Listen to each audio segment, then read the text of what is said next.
We are going to experiencing the Paramadvaita with Param-Shiva. Continuously remember Shiva, Shiva, Shiva within your inner space. As now, we'll be ending this beautiful yoga session with the Purna Mantra. Request all participants to sit in a cross-legged position with your head become spine straight line. Bring the palms together in front of your heart in Namaskara Mudra. Close your eyes. We will be closing this session with the Purna Mantra. Om Purnamadah Purnamidam Purnat Purnamudachyate Purnasya Purnamadaya Purnamevavashishyate Om Shanti Shanti Shanti Hari Om Tat Sat Sarvam Bhagavat Sri Nityananda Paramashiva Padukarpanamastu Om Nityanandam. Thank you, everyone.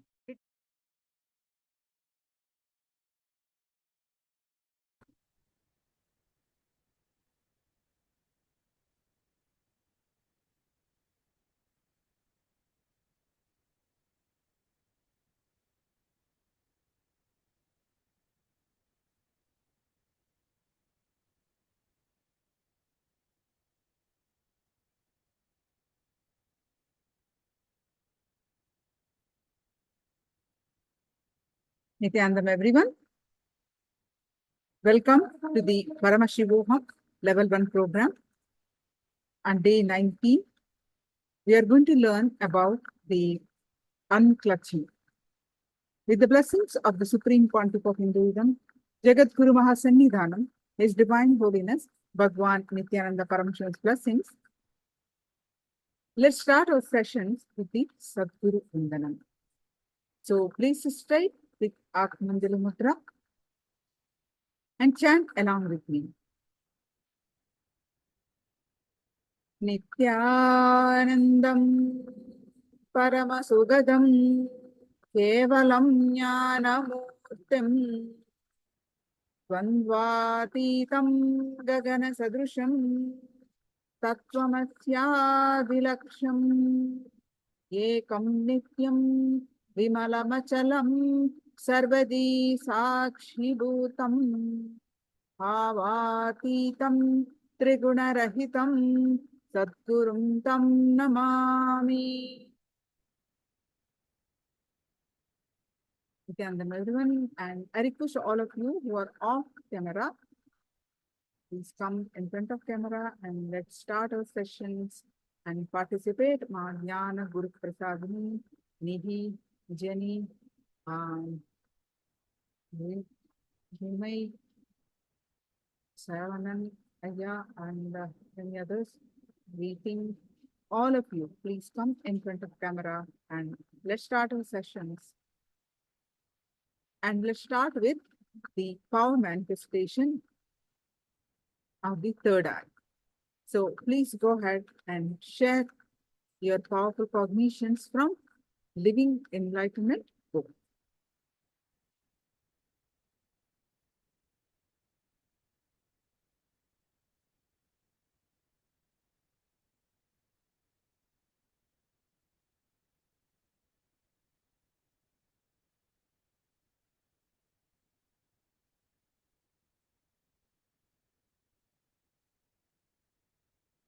Nithyanandam.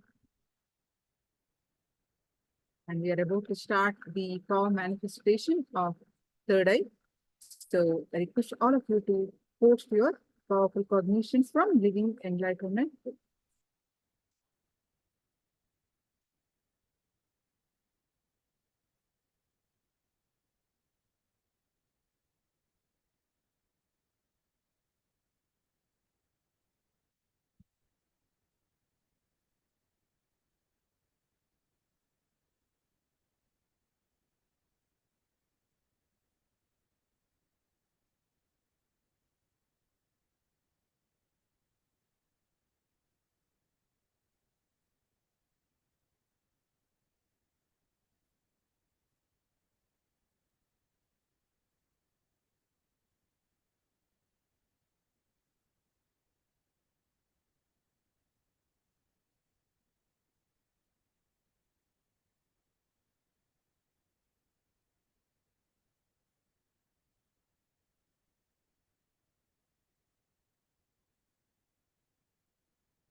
So Elizabeth Moore posted, powerful cognition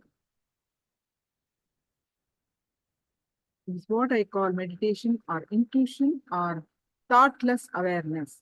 This state is also called the state of samadhi. Yes, so please sit straight with your head, neck, back, straight line.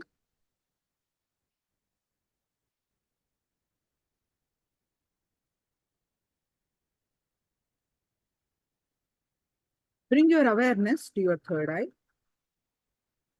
Any thoughts that are coming, let it come, let it go. Your complete awareness on your third eye.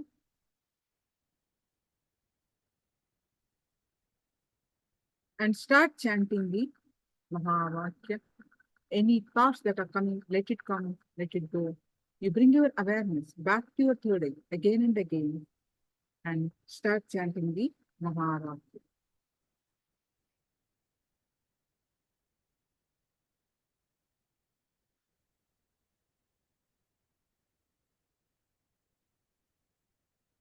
Om Nityananda Paramashivoham. Start chanting the Mahavakya and experience the space of oneness. With that space of oneness, scan through your third eye and manifest the power of third eye. So I'm going to project the picture. You chant the Mahavakya intensely and manifest the power of third eye. Please close your eyes and tie your eyes with eye band.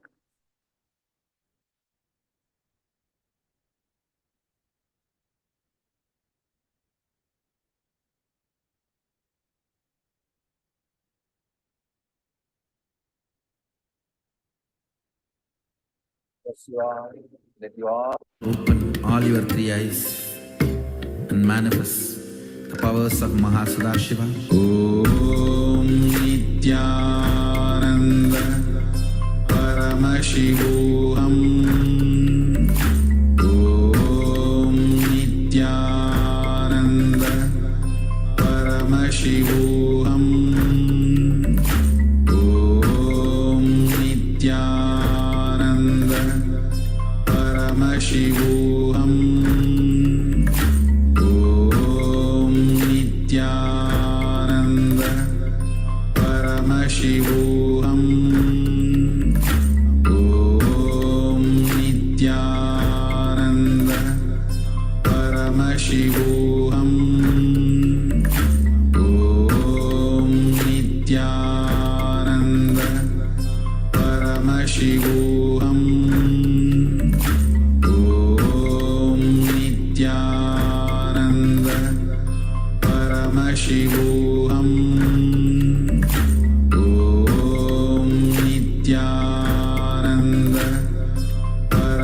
Om Nityananda Paramashivoham.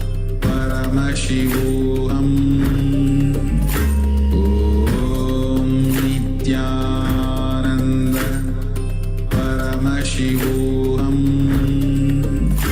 Om Nityananda Paramashivoham. Om Nityananda Paramashivoham.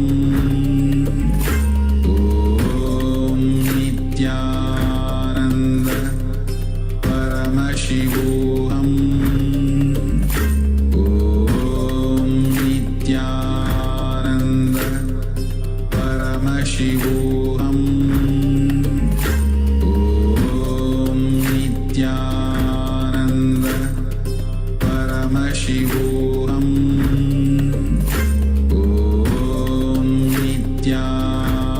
Nityananda Paramashivoham.